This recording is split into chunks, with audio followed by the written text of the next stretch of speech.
Hey everyone, Trace here.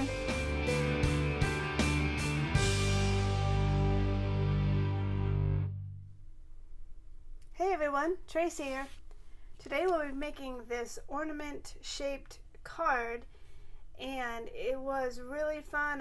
I am going to improve the topper part here for my second one. I think that's a little too small in proportion of the size of the ornament.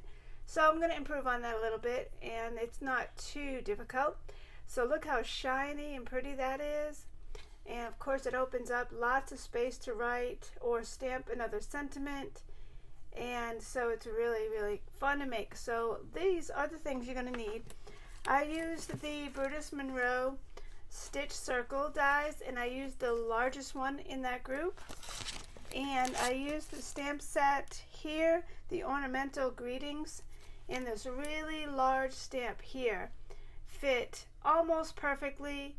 A little bit got cut off around, but for the most part it fits that largest circle pretty well.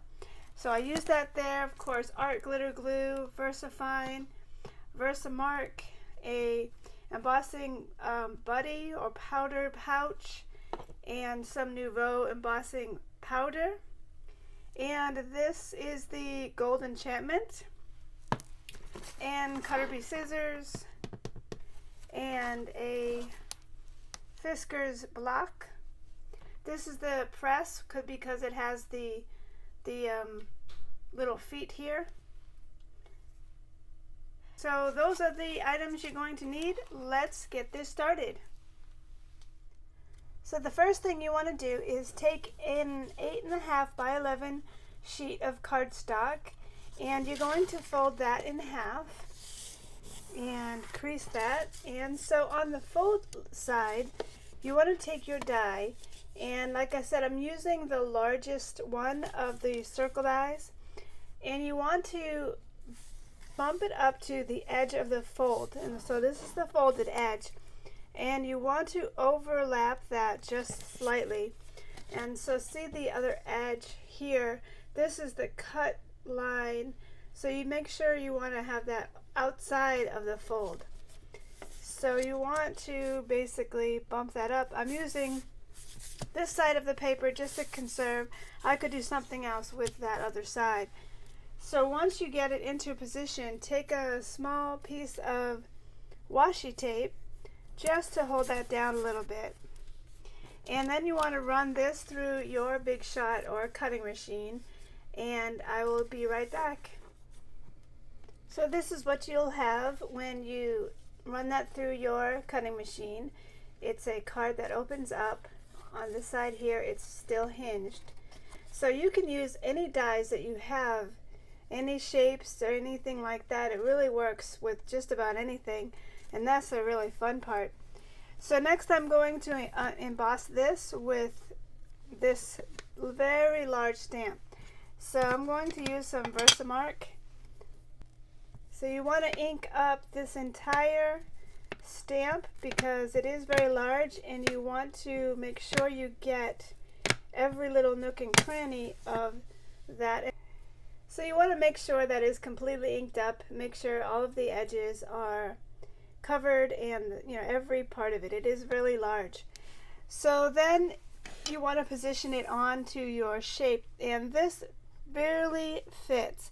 I can get the words in there. It just kind of cuts off the little squiggly here at the end and partially at the bottom, but it will fit pretty well otherwise, being so large that it is. You want to press that down, making sure it's completely pressed and covered, and transfers that ink onto your paper, and just pull that back off. And I did notice with the other one that I did, it is missing tiny bits of places here.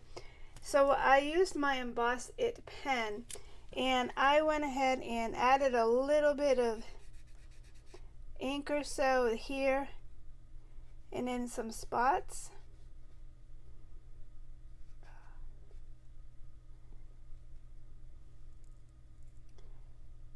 So that will give you better coverage with the powder.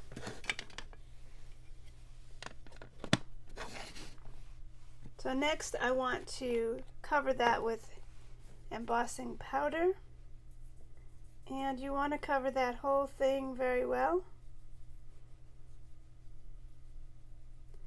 And it seems like you're putting on a real lot, but all of this will go back into the jar. So just tap that down a bit. Look at how gorgeous that is. So all you do is put this back into the jar.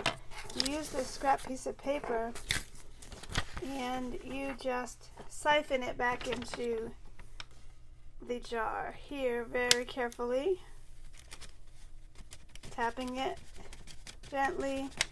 So and it felt like you were using a lot, but really you didn't use all that much. Okay, so next is to heat it up, and you want to keep that heat gun heated up for just a few seconds and get that nice and hot. Then you want to apply it to your stamped image, and you want to rotate it slightly, keeping it complete motion at all times. And before you know it, it'll turn glossy and magically gloss over and become really gorgeous. So next I want to make an ornament topper. I'm not sure what they're called. There's probably a technical name for them, but it's the little top on the ornament. So the first one, I made this one here, and I used a stamp, and I felt that that just was too small. So I used a couple of different punches to make my own. So I used a 1-inch square punch, and I cut one of those in black. And this is a 1/2-inch circle punch, and punch that out. Now all I did was cut this approximately in half to make a rectangle instead of a square. And with some art glitter glue, I just put on just a small amount there and overlapped that onto the rectangle, approximately halfway down. Looks like I added a little more glue than I should have, but that's okay. So once I have that and it's pretty secure, I'm going to use my crocodile, and I am going to put a hole in it. I'm going to use the largest hole here. So all I did was punch that hole basically in the middle of the circle, so you can see here, and that really makes a nice ornament topper. And I'm going to flip it over, and so this side will actually be what you see, and it almost seems seamless to where it's two parts.